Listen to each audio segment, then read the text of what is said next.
Hello रानी, कहाँ हो तुम? कॉल नहीं रिसीव करी हो मेरा। हेलो राज, मैं ऑफिस में थी इसलिए आपका कॉल रिसीव नहीं कर पाई, थोड़ा काम ज़्यादा था। अरे ये क्या बात हुई रानी? हमारी 6 महीने बाद शादी है और तुम ऐसे करोगी? अरे मैं तुम्हें तो शादी के बाद जॉब नहीं करने दूंगा। क्यों राज जी? अरे रानी, तुम ये 10,000 रुपए की जॉब में क्या ही कर लोगी? और वैसे भी तुम्हें ये सब की ज़रूरत नहीं है मेरे होते हुए। हाँ, मैं तो कितनी बड़ी कंपनी में काम करता हूँ, अच्छा खासा मेरा पैकेज है, और तुम्हें ये सब करने की कोई ज़रूरत नहीं है। देखो रानी, तुम्हें ये छोटी मोटी नौकरी करने से कोई मतलब नहीं है। तुम ये जॉब छोड़ दो, मैं तो कहता हूँ तुम घर में बैठो। फालतू ऐसी जॉब के लिए तुम क्यों अपना दिमाग खराब करती हो? आखिर 10,000 रुपये मिलते हैं तो क्या फ़ायदा है इसका? देखिए राज जी, मुझे इस बात की खुशी है कि आप इतनी बड़ी कंपनी में जॉब करते हैं और अच्छा खासा आपको सैलरी भी मिलती है। लेकिन राज जी, मैं आपसे रिक्वेस्ट करूंगी कि आप प्लीज़ मेरी जॉब के बारे में ऐसा ना बोलें। भले मुझे 10,000 की सैलरी मिलती है, लेकिन कम से कम मुझे किसी के सामने हाथ तो नहीं फैलाना पड़ता, और मैं अपने आप को कम से कम सेल्फ डिपेंडेंट तो मानती हूँ। देखिए राज जी, आपकी बहुत ज़्यादा सैलरी है, उस बात से मुझे कोई आपत्ति नहीं है, लेकिन मेरी जितनी भी है ना, मैं उसमें बहुत खुश हूँ और मुझे अंदर से बहुत खुशी मिलती है कि मैं आखिर सेल्फ डिपेंडेंट तो हूँ। देखो रानी, इंसान अगर कमाता है तो अपने घर परिवार के लिए ही कमाता है ना। और मैं ये जो सब कमा रहा हूँ, सब कुछ जोड़ रहा हूँ, ये सब हमारे दोनों के लिए ही तो जोड़ रहा हूँ। देखो रानी, मैं तुम्हें साफ साफ बता देता हूँ कि मैं तुम्हें जॉब नहीं करने दूंगा। और हाँ, मुझे हमेशा से एक घरेलू लड़की पसंद थी जो आकर मेरे माँ बाप की सेवा करे और साथ में मेरा भी अच्छे से ख्याल रखे। देखो रानी, मैं तुम्हें साफ साफ बता रहा हूँ, अब तुम डिसाइड कर लो कि तुम्हें मेरे साथ शादी करनी है या तुम्हें जॉब करनी है, क्योंकि दोनों चीज़ें तो एक साथ पॉसिबल नहीं है। अरे राज जी, आप ये कैसी बातें कर रहे हैं? आखिर हमारी सगाई हो चुकी है और आप अब ये सब कुछ क्यों बोल रहे हो? अरे आप तो आजकल के लड़के हैं, भला आपकी सोच ऐसी कैसी हो सकती है? देखो रानी, जो मुझे कहना था मैंने तुम्हें साफ साफ बता दिया है। अब तुम्हें डिसाइड कर लेना चाहिए कि तुम्हें मेरे साथ शादी करनी है या तुम्हें जॉब करना है। मैं रखता हूँ, सोच समझ कर बता देना। अरे राज जी, आप ऐसे कैसे कह सकते हैं? आपने सगाई के पहले तो ऐसा कुछ नहीं कहा था। आखिर इतनी प्रॉब्लम थी तो पहले बोल देते आप। देखो रानी, मैं तुमसे बहस नहीं करना चाहता। अब जो मुझे कहना था कह दिया है। अब तुम अपना फैसला सुना दो सोच समझ के। मैं तुम्हारे फैसले का इंतजार करूंगा। अरे राज जी, आखिर ऐसा क्यों कर रहे हैं? इनने तो पहले मुझे कुछ नहीं कहा और आज ऐसी बातें कर रहे हैं। जितना ही मैं उनको करीब से जानने की कोशिश करती हूँ, वो बिल्कुल भी अच्छे इंसान नहीं लग रहे मुझे। लेकिन क्या करूँ, अब तो सगाई भी हो गई। हे भगवान, क्या करूँ, कुछ समझ नहीं आ रहा। अगर राज जी से मैं जॉब करने के लिए बात करती हूँ तो वो तो रिश्ता ही तोड़ देंगे, लेकिन करूँ तो करूँ क्या? आखिर मेरे घर वाले कितना कुछ सुनाएंगे मुझे। घर के सारे कार्ड बच गए हैं रिश्तेदारों को। अरे सब तो मुझे ही बोलेंगे। क्या करूँ? लगता है घर जाके मम्मी से बात करनी पड़ेगी, शायद तभी कोई रास्ता निकले। अरे बेटा, बड़ी परेशान लग रही है तू ऑफिस से आके। क्या हो गया? आज ज़्यादा काम था क्या ऑफिस में? ऐसे तेरा मुंह क्यों उतरा हुआ है? अरे बेटा, तुझे तो बहुत खुश होना चाहिए इस टाइम पे। आखिर तेरी 6 महीने बाद शादी है और तू ऐसे उदास रहेगी तो कैसे काम चलेगा बेटा? इतने अच्छे घर में तो तेरा रिश्ता हुआ है। अरे मम्मी, शादी की ही तो टेंशन है। अरे मुझे लग रहा है कि मैं राज जी से शादी करके कोई गलती तो नहीं कर रही हूँ। अरे बेटा, ये क्या कह रही है तू? हाँ, ऐसा क्या कह दिया राज जी ने जो तुझे इतना गुस्सा आ गया? वैसे भी बेटा, क्या दिक्कत है राज बाबू में?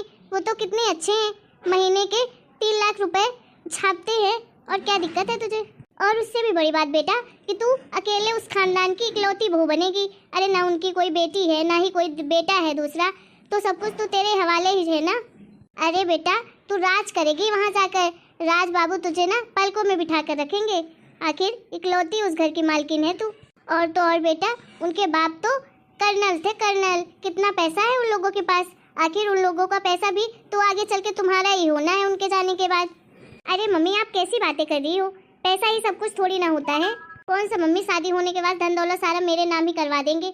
आप तो पता नहीं कैसी बातें कर रही हो। तू चल बता पहले, हुआ क्या है? क्यों तू मना कर रही है शादी करने के लिए? अरे मम्मी, राज जी का फोन आया था, बोल रहे थे तुम्हें शादी के बाद जॉब करने की कोई जरूरत नहीं है। अरे बेटा, इतनी सी बात है? अरे मैं तो परेशानी हो गई थी। अरे सही तो कह रहे हैं राज बाबू, आखिर बुरा क्या है इसमें? अरे उन लोग के पास इतनी धन संपत्ति है, आखिर सब कुछ तेरा ही तो है। क्या करेगी 10,000 रुपए की जॉब करके तू भी? अरे वो लोग ना तुझे किसी चीज की कमी नहीं महसूस होने देंगे। तू क्या करेगी ये जॉब करके? देखो मम्मी, मुझे इस बात की खुशी है कि उनके यहाँ अच्छी धन संपत्ति है और खूब पैसा है, सब लोग अच्छे से रहते हैं, वो बात तो सब सही है। लेकिन आपको नहीं लगता क्या कि हर लड़की को आत्मनिर्भर रहना चाहिए? अरे भले वो 10,000 के ही रुपए कमाए, लेकिन कम से कम उसे अंदर से खुशी तो होनी चाहिए कि हाँ मैं इतना कम से कम कमाती तो हूँ, अपने पैरों पर खड़ी तो हूँ। हर बात के लिए सामने वाले के सामने हाथ तो नहीं फैलाना पड़ता कि नहीं आप मुझे ये पैसे दे दीजिए, और 10 बार सुना भी देते हैं लोग सामने से। देखो मम्मी, मैंने पूरी जिंदगी देखी है आपको पापा के सामने गिड़गिड़ाते हुए कि इस चीज़ के लिए पैसे दे दो, उस चीज़ के लिए। पापा तो हमेशा आपको सुना ही देते थे कि अरे तू पूरा दिन खर्चे उड़ाती है, ये करती है वो करती है। लेकिन मुझे पता है आपने 10 रुपए भी आज तक ऐसे ही फिजूल खर्ची नहीं की होगी, लेकिन आपको सुनना तो पड़ता था ना।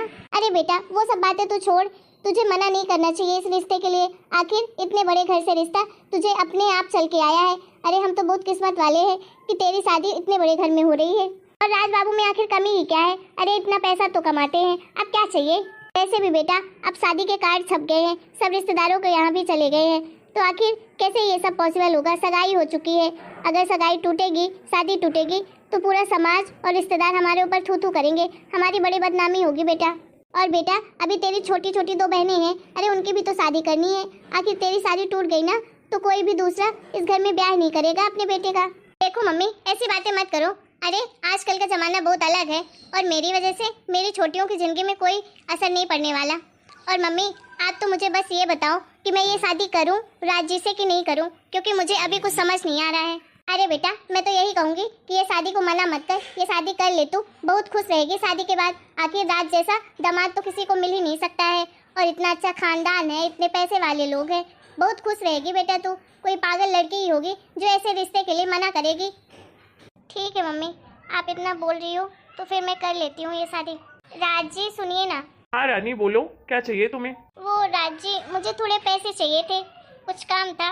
अरे क्या काम था तुम्हें, क्यों चाहिए पैसे? अरे जो तुम्हें चाहिए वो मुझसे ही बोल दो, मैं ही ला दूंगा तुम्हारे लिए। अरे राज जी मुझे थोड़े पैसे सूट सलवार के लिए चाहिए, मुझे सूट सलवार खरीदने थे।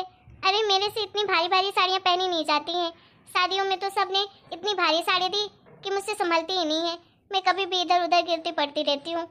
और मम्मी जी को भी कोई प्रॉब्लम नहीं है, मम्मी जी ने कहा कि तुम सूट सलवार पहना करो तो तुम्हें भी कंफर्ट लगेगा। अरे जब तुमसे साड़ी संभलती नहीं थी तो क्यों खरीदी इतनी भारी भारी साड़ी? अरे पतली साड़ी मिलती है मार्केट में, वही खरीद लेती। अरे पैसे क्या पेड़ में उगते हैं क्या कि जो तुम पैसे मांग रही हो? देखो फिजूल खर्ची के लिए मेरे पास कोई पैसे नहीं है, समझ आई तुम्हें? और अभी शादी के पहले तो तुमने इतनी शॉपिंग की है, क्या रोज रोज शॉपिंग करते हैं क्या?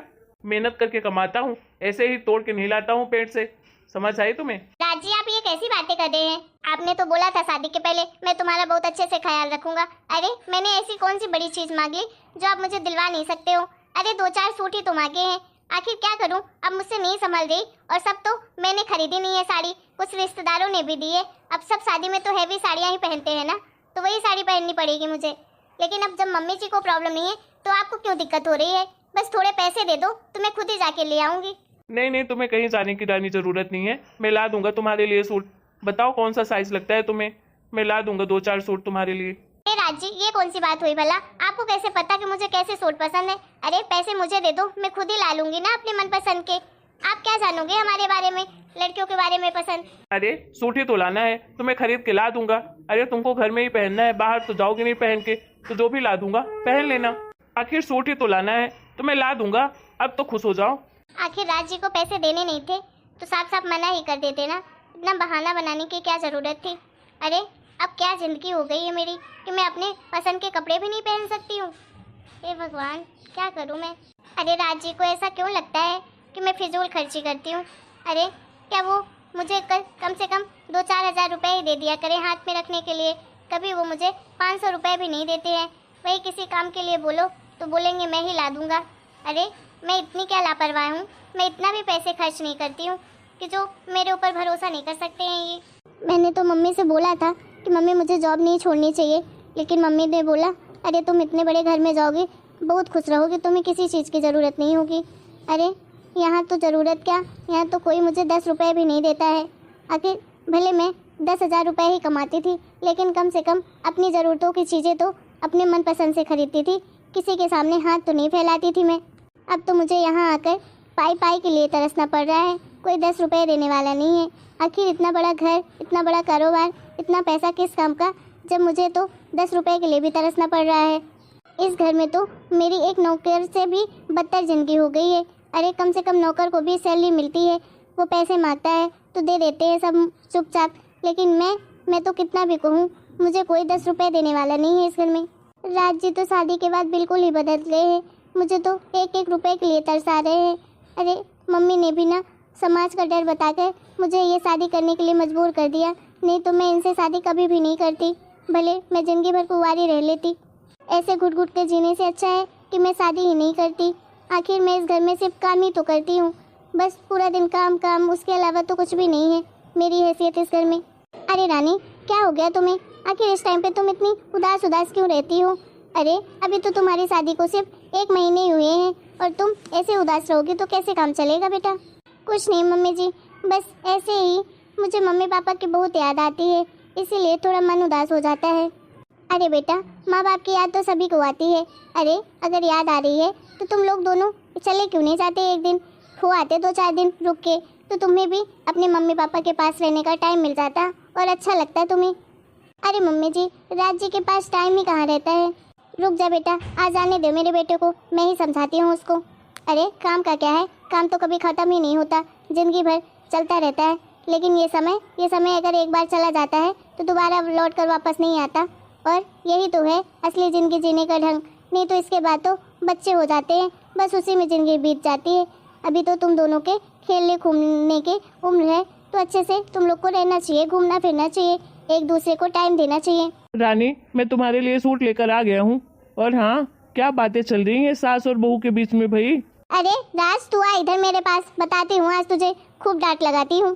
पर राज जी मैं ऐसे सूट बिल्कुल भी नहीं पहनती हूँ, आप ऐसे क्यों लेके आए? अरे अच्छे तो लाया हूँ। अरे तुम्हें घर में ही तो पहनना है तो पहन लेना कुछ भी। अरे बेटा अगर बहू को सूट पहनना था तो उसे पैसे दे देता तू, वो खुद ही जाकर ला लेती ना, तू क्यों लेके आया उसके लिए? अरे तू क्या जाने उसे कैसे सूट पसंद है? हाँ आजकल की लड़कियां हैं अच्छे अच्छे कपड़े पहनती है, और ये तू पता नहीं बुढ़िया पुरान क्या लेकर आ गया है, सड़े मड़े कपड़े। और तू सुना नहीं, आ इधर मैं तेरी डांट लगाती हूँ। देख बेटा बहू तो तेरे भरोसे इस घर में आई है, और तू है कि पूरा दिन काम में बिजी रहता है, ना तो उसे घुमाने ले जाता ना कहीं भी ले जाता। ऐसा कब तक चलेगा बेटा? अरे वो अपना घर परिवार तेरे भरोसे छोड़ के आई है और तू ऐसा करेगा उसके साथ? अरे मम्मी आपको तो पता ही है मुझे टाइम ही नहीं मिलता। अरे ऑफिस में इतना सारा काम रहता है, आखिर टाइम कब निकले कि मैं इसे घुमाने लेकर जाऊं? अरे बेटा टाइम किसी को नहीं मिलता है, टाइम निकालना पड़ता है। और हाँ ये समय ना दोबारा लौट कर नहीं आता। अरे तुम लोगों को तो चाहिए अच्छे से घूमो फिरो, हनीमून पे जाओ। अरे तुम लोग तो कहीं जाते ही नहीं हो। कम से कम बहू को उसके मायके ही लेकर चले जा, 2-4 दिन रहेगी तो उसका भी थोड़ा मूड अच्छा होगा। अरे तू तो बस अपने पापा जैसा हो गया है बिल्कुल। देख मैं लास्ट टाइम तुझे बोल रही हूँ कि बहू को ना तू अपने उंगलियों पे नचाना बंद कर दे। और हाँ अगर उसे कुछ लेने का मन करता है तो तुझे उसे पैसे दिया कर, ना कि उसके चीज़ें ला के रख दिया कर। अरे तू कुछ भी लाएगा तो वो कुछ भी ले लेगी क्या? हाँ उसकी तो अपनी पसंद होनी चाहिए। और हाँ कल के कल तू और बहू दोनों मायके जा रहे हो बहू के, और वहाँ 1-2 दिन रुक के आना, अच्छे से घूम फिर के आना, ठीक है? जब तक बहू बोलेगी नहीं तब तक आना ही नहीं इधर। समझ आई तुम लोगों को? जी माता श्री, जैसी आपकी आज्ञा।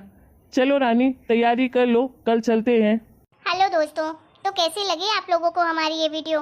मैं आशा करती हूँ पसंद आई होगी, और वीडियो पसंद आया है तो प्लीज़ वीडियो को लाइक करें, शेयर करें, कमेंट करें और चैनल को सब्सक्राइब भी करें।